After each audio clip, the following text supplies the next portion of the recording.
Assalamualaikum warahmatullahi wabarakatuh.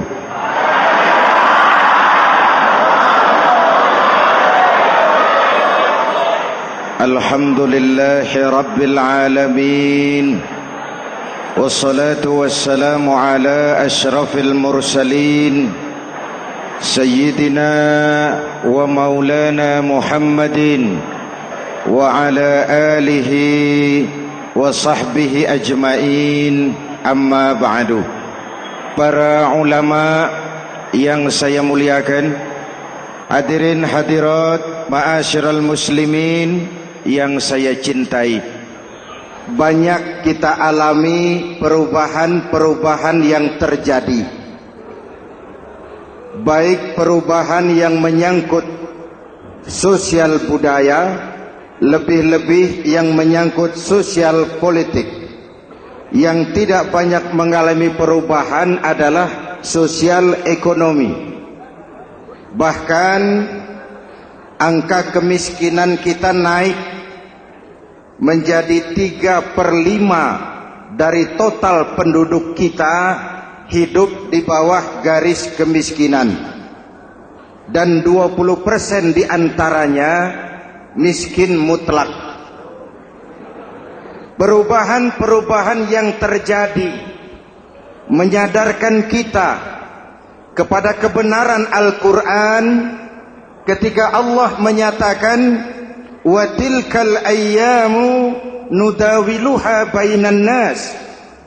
Hari itu kami putar di antara manusia. Ada saat datang, ada waktu pergi. Ada hari lahir, ada saat kembali.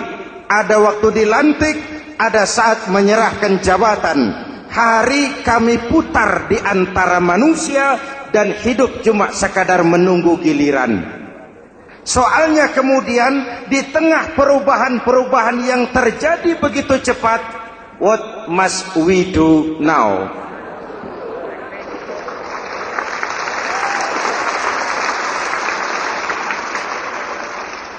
Saya juga nggak ngerti itu. Yang penting kan penampilan. Saudara-saudara kaum muslimin di seluruh tanah air, jadi pemimpin adalah pelayan bagi orang yang dipimpinnya. Okelah, perbaikan ekonomi, pembukaan lapangan kerja baru kita serahkan kepada pemerintah, karena kita percaya mereka orang-orang terpilih belaka yang dipilih dengan kepercayaan akan mampu membawa rakyat keluar dari kesulitan. Amin. Tugas kita sekarang di zaman susah meluruskan akidah. Jangan sampai mbah dukun yang naik ke permukaan. Betul? Islam misinya yang pertama membebaskan manusia dari kemusyrikan. 13 tahun Rasul berjuang di Makkah, menanamkan akidah, meluruskan keyakinan, membentuk iman. 13 tahun membebaskan manusia dari belenggu kemusyrikan. 13 tahun menanamkan la ilaha illallah Muhammadur Rasul dengan seluruh konsekuensinya. Kalau saya yakin tidak ada Tuhan selain Allah, saya tidak akan minta tolong kecuali hanya kepada Allah. Saya tidak akan pernah takut kecuali hanya kepada Allah. Saya tidak akan menggantungkan hidup kecuali hanya kepada Allah. Saya tidak akan minta rizki kecuali hanya kepada Allah. Saya tidak akan melarikan persoalan kecuali hanya kepada Allah. Kalau konsekuen dengan keyakinan ini, mbah dukun nggak dapat tempat.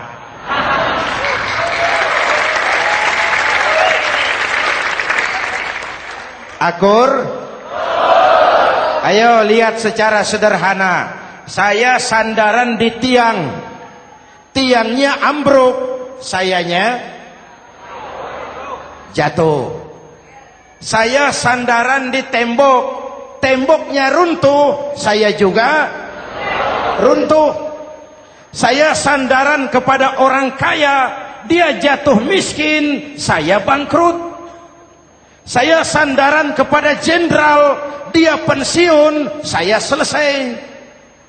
Tapi kalau saya sandaran hanya kepada Allah, Allah tidak akan pernah miskin, Allah tidak akan pernah lumpuh, Allah tidak akan pernah terpuruk, dan Allah tidak akan pernah berkurang kekuasaannya.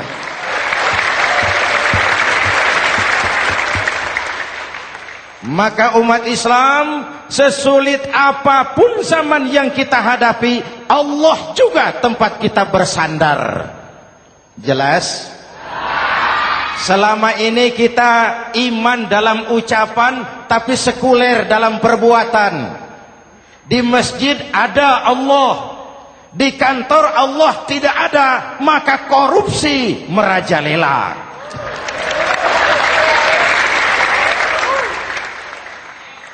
Di masjid ada Allah, di pasar Allah tidak ada, maka timbangan tetap curang.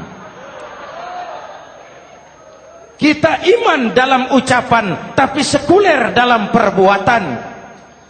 Oleh karena itu, sesulit apapun zaman yang kita hadapi, iman jugalah pegangan kita. Allah juga tempat kita bersandar. Boleh zaman berubah, akidah jangan sampai goyah. Karena iman kita hidup, untuk iman kita berjuang, dan dalam iman kita ingin kembali menghadap Allah Subhanahu. Selama ini manusia Indonesia kita lebih banyak diisi otaknya, hati sering kosong, agama dangkal, akidah rapuh, moral rendah. Memang kemudian muncul banyak orang-orang pintar, cuma sayang tidak benar. Indonesia kita bangkrut, Indonesia kita terpuruk, Indonesia kita sakit parah kalau diurus orang yang cuma pintar tapi tidak benar.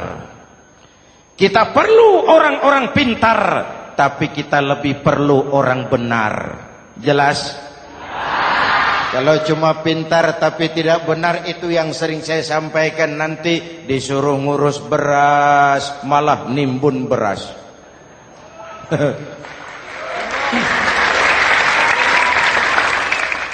Disuruh ngurus laut malah jadi bajak laut. Disuruh ngurus hutan rame-rame jadi orang hutan. Jutaan hektar hutan Indonesia kita ini merupakan kekayaan sumber daya alam kita yang harus digunakan bagi sebesar-besar kemaslahatan rakyat.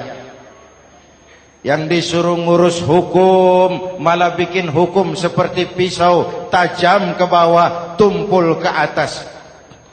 Jangan heran lalu di masyarakat muncul street justice, pengadilan jalanan, sebagai refleksi dari ketidakpuasan melihat sikap hukum yang sangat berpihak. Kalau yang kecil salah, hukum cepat-cepat ditegakkan.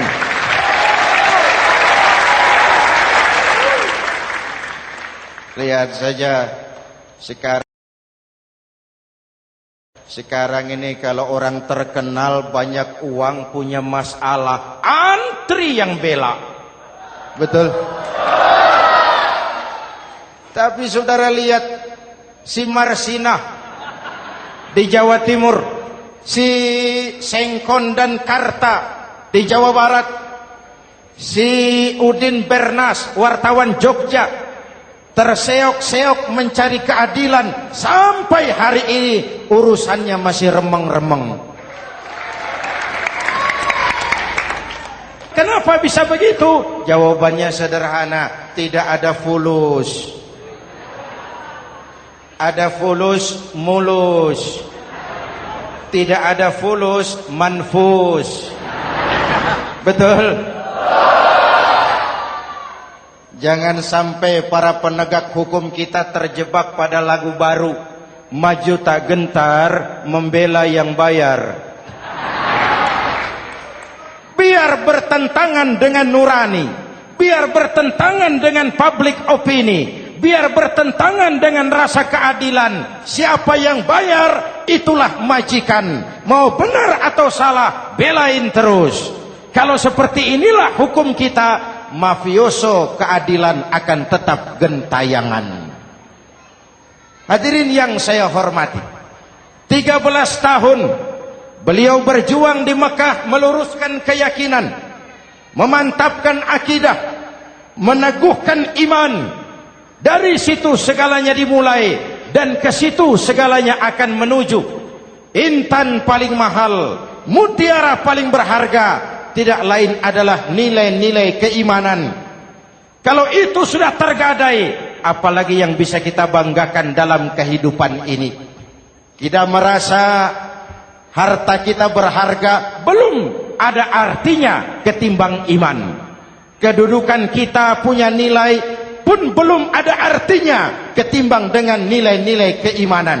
Itu intan paling mahal, itu mutiara paling berharga. Harta baru ada manfaatnya kalau dilandasi dengan iman. Jabatan dan kedudukan baru terasa gunanya kalau dilandasi dengan keimanan. Kalau jabatan lepas dari iman, yang akan lahir Fir'aun baru. Jelas? Kalau harta terlepas dari iman, yang akan muncul adalah konglomerat Korun. Kalau ilmu pengetahuan terlepas dari nilai dasar keimanan, maka yang akan muncul adalah ilmuwan pelacur yang menyalahkan yang benar, membenarkan yang salah untuk kepentingan pribadi. Dan kondisi seperti itu tidak akan membuat kita makin sehat. Oleh karena itu, pada kesempatan ini, pesan pertama saya, menghadapi zaman susah, tetap jaga akidah, tetap pelihara keyakinan. Kesulitan bukan untuk ditakuti, untuk diatasi. Hidup adalah kerja keras, bukan keajaiban. Perubahan tidak akan datang hanya dengan simsalabim abragadabra. Perubahan tidak akan muncul hanya dengan berandai-andai. Perubahan tidak akan turun dari langit seperti turunnya embun di waktu malam. Perubahan adalah kerja keras, sehingga Al-Quran membimbing kita, innallaha la yughayyiru ma biqaumin hatta yughayyiru ma bi anfusihim. Allah tidak akan mengubah keadaan suatu bangsa kalau mereka tidak mau mengubah apa yang ada di dalam diri mereka. Yang ada di dalam diri itu rule of thinking, state of mind, cara kita berpikir, cara kita memandang kehidupan, cara kita mengatasi persoalan. Hadirin yang saya hormati, inilah iman. Berangkat dari ini kita menyadari, ini ujian buat kita rakyat. Dan kita rakyat Indonesia ini kalau sama susah sih sudah kenyang. Ya Pak? Ya Pak? Kita ini sebagai bangsa mengalami apa yang disebut oleh Bung Karno up and down. Naik, turun, timbul, tenggelam, pasang, surut. 350 tahun dijajah oleh Belanda, kita susah. Berangkat Belanda masuk Jepang, susah lagi. Pergi Jepang, datang nikah, susah lagi. Lalu kita merdeka, dirongrong oleh berbagai pemberontakan, susah lagi. Makan bulgur, antri minyak. Lalu PKI berontak, susah lagi. Muncul orde baru, lama-lama susah lagi. Orde baru selesai, naik reformasi, mulai repot nasi, susah lagi.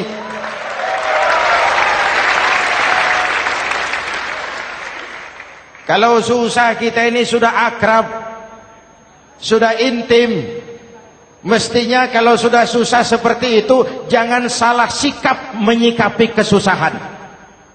Jangan sampai kita potong kompas, ambil jalan pintas, terjebak menghalalkan segala cara. Itu tidak akan menguntungkan, itu tidak akan menyelesaikan. Kalaupun selesai, nampaknya penyelesaian sesaat. Dan penyelesaian sesaat bukan penyelesaian yang sebenarnya. Karena itu tetaplah dalam koridor keimanan. Boleh zaman berubah, akidah jangan sampai goyah. Silahkan masa berganti, tapi keyakinan jangan mati. Sekali la ilaha illallah, sampai tetes darah paling penghabisan, tetap la ilaha illallah. Sanggup? 3 orang. Sanggup? 21. Sanggup? Kalau sanggup kita harus konsekuen. Saudara-saudara di seluruh tanah air, misi yang kedua dari Islam setelah membebaskan manusia dari kemusyrikan, membebaskan manusia dari ras diskriminasi, mengikat manusia dengan tali akidah. Sebelum Islam datang, manusia dibedakan oleh warna kulit, manusia dibedakan oleh faktor keturunan, manusia dibedakan oleh faktor harta dan benda.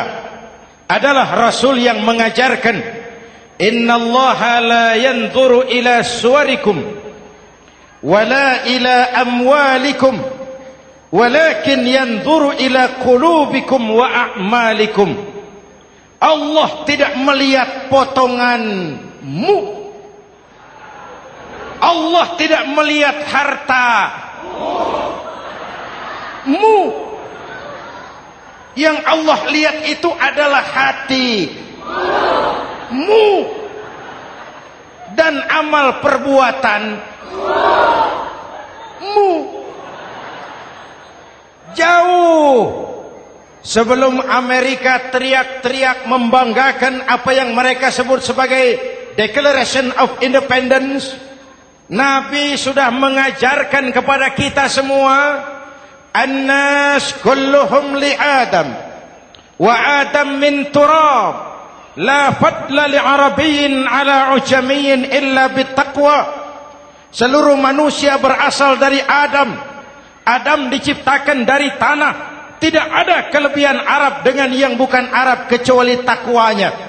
Jauh sebelum Amerika mencanangkan bahwa semua manusia dilahirkan sama, that all men are created equal. Jauh sebelum itu Islam sudah membebaskan manusia dari ras diskriminasi. Apa dalam konteks kekinian? Menghadapi zaman susah tetap jaga kerukunan. Ya Pak? Ya Bu? Oi Bu?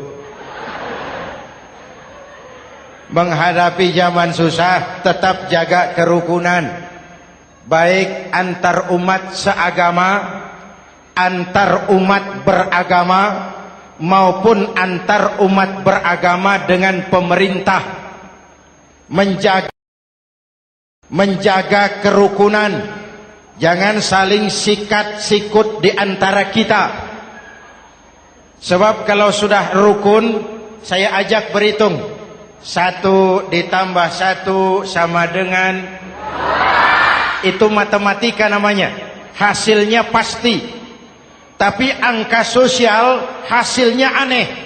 Saya ubah jadi angka sosial. Ayo kita berhitung lagi. 1 orang takut ditambah 1 orang takut sama dengan 2 orang setengah berani. Kenapa setengah berani? Karena sudah berdua. Tadi kan takut sendiri. Kalau sama-sama takut berkumpul jadi setengah berani. Kalau ditambah 1 orang takut lagi, 1 orang takut ditambah 1 orang takut ditambah 1 orang takut sama dengan 3 orang berani. Kenapa jadi berani? Karena sudah bertiga. Kita yang lemah, kita yang marginal, kita yang dikucilkan, bahkan kita yang dilecehkan, kalau mau rukun kita akan kuat dan tidak bakal dipermainkan orang.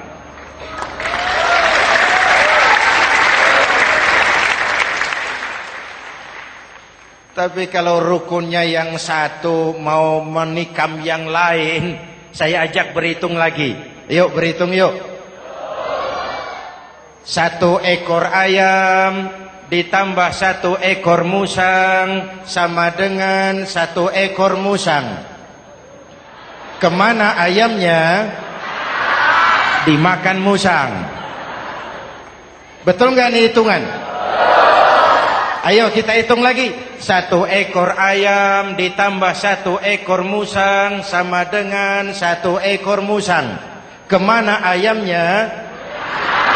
Dimakan musang. Jadi kalau kita suka kumpul dengan orang yang mau makan kita, selesailah kita.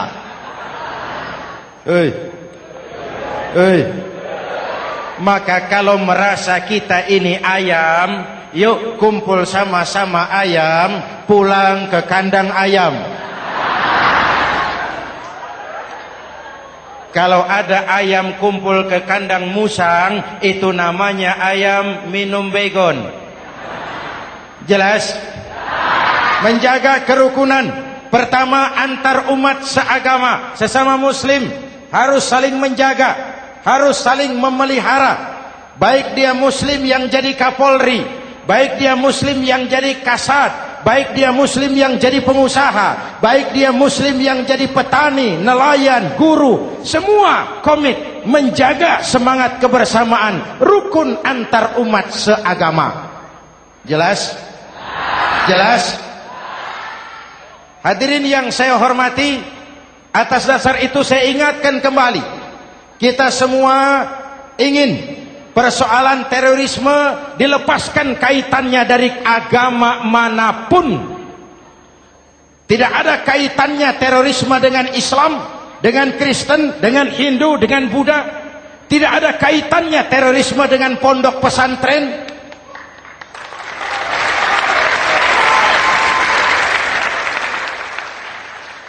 Jangan sampai pesantren jadi kambing hitam. Karena sejak zaman penjajahan, pesantren sudah terbukti memberikan kontribusi bagi perjuangan memerdekakan rakyat Indonesia. Rukun antar umat seagama. Yang kedua, rukun antar umat beragama. Islam ini rahmatan lil. Jangankan manusia walaupun berbeda agama, binatang saja dihormati.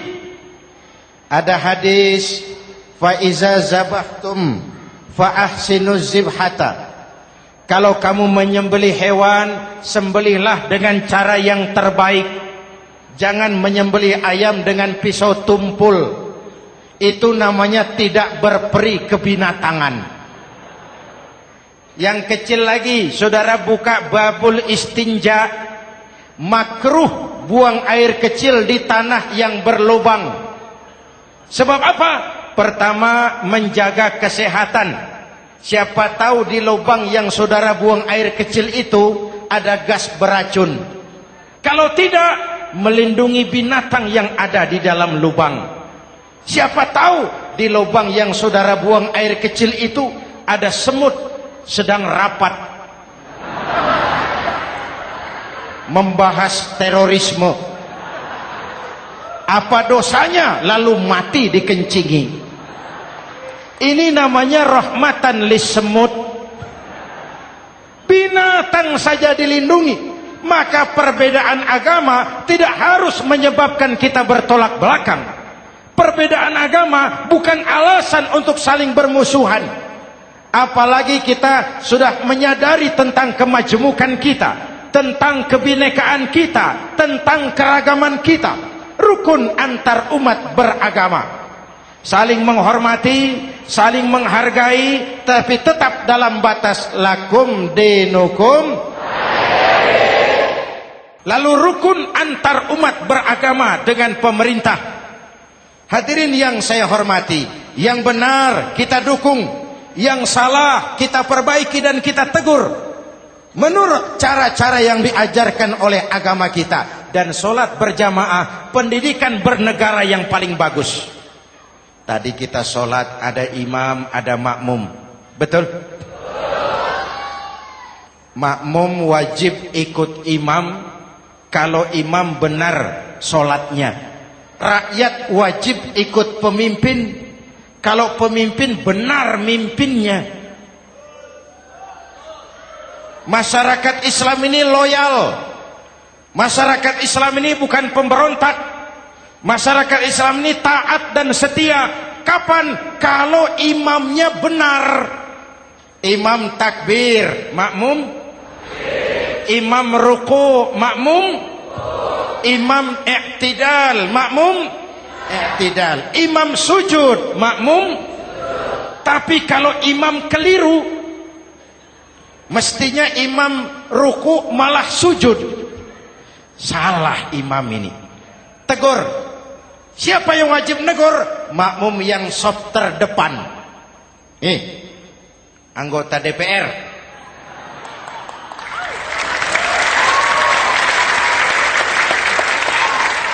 Ini wakil-wakil makmum ini. Saf di depan ini. Kalau imam keliru mereka paling tahu. Ngomong. Tegur. Bagaimana negurnya? Ada aturan main. Mestinya ruku, imam sujud. Salah ini imam. Subhanallah. Kan begitu negurnya. Betul? Tidak boleh juga imam keliru, makmum emosi. Main pegang. Weh, makmum salah. Hoi, hoi. Kacau sholat. Betul? Anggota dewan ini, saf di depan. Itu kalau imam keliru. Satu saat imam buang angin. Namanya manusia bisa buang angin toh. Apa makmum lalu berkata, demi kesetiaan saya kepada imam, imam buang angin, saya lebih keras lagi. Itu namanya fanatisme buta, loyalitas yang goblok. Imam buang angin, minggir. Iyyaka na'budu wa iyyaka nasta'in. Sampai situ imam buang angin, minggir imam. Lalu saf yang di depan maju. Tidak usah bikin solat baru, teruskan pekerjaan imam. Ihdinas siratal mustaqim. Teruskan. Kenapa? Kalau bikin solat baru lagi, nanti buang angin lagi. Bikin lagi solat. Kapan selesainya solat? Kapan selesainya membangun negara ini? Yang penting imam tahu diri, buang angin, minggir.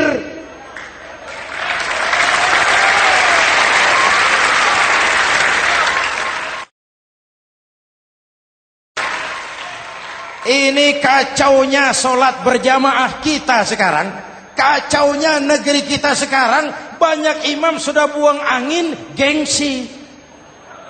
Diam aja merasa nggak punya salah. Dikasih tahu sama makmum, imam tadi buang angin ya, malah jawab sedikit. Apa kalau sedikit lalu tidak batal solat itu?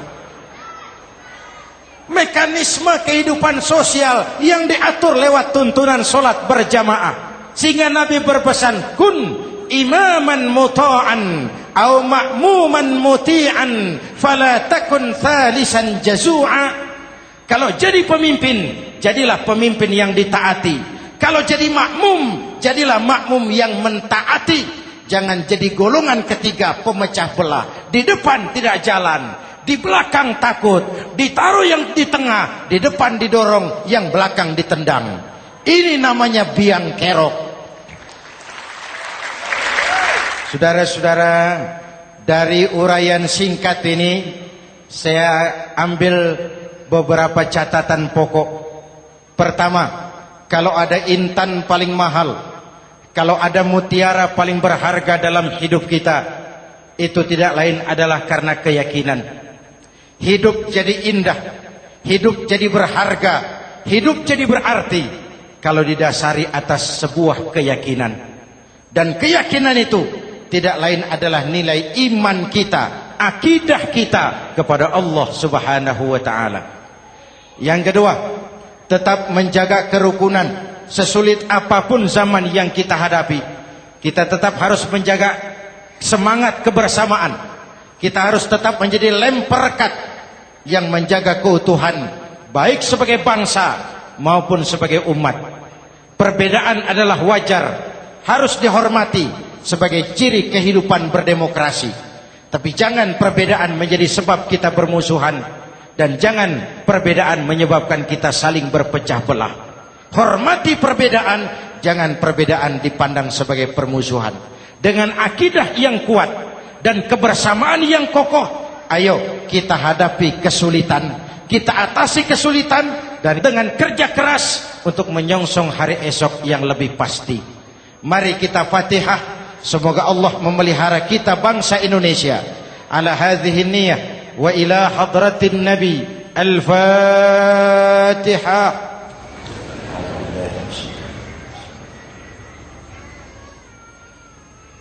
Iyyaka na'budu wa iyyaka nasta'in. Ihdinas siratal mustaqim. Siratal ladzina an'amta 'alaihim. Bismillahirrahmanirrahim. Amin. Alhamdulillahi rabbil alamin.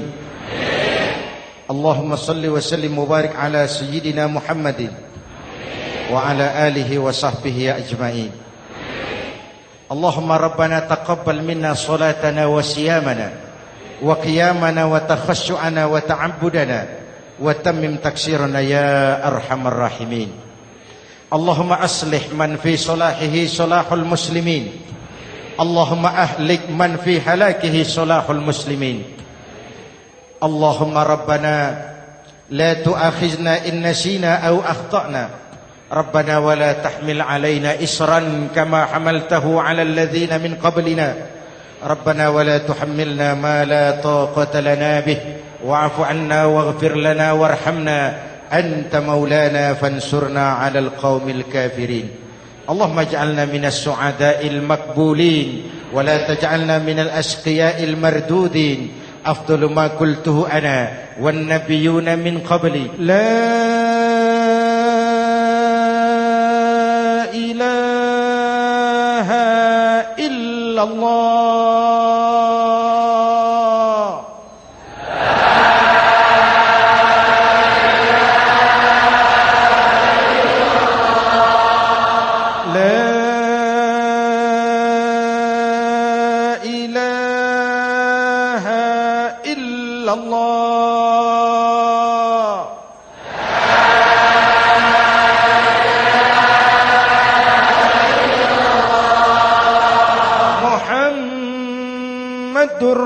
Rasulullah.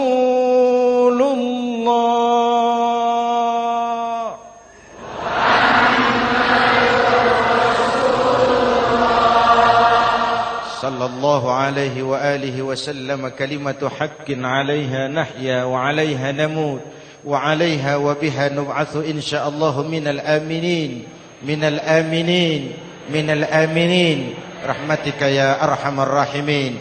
Sallallahu ala sayyidina Muhammad wa ala alihi wa sahbihi ajma'in. Ana rabbika rabbil izzati amma yasifun. Salamun alal mursalin. Walhamdulillahi rabbil alamin. Jumpa lagi di lain kesempatan insyaallah. Wassalamualaikum warahmatullahi wabarakatuh.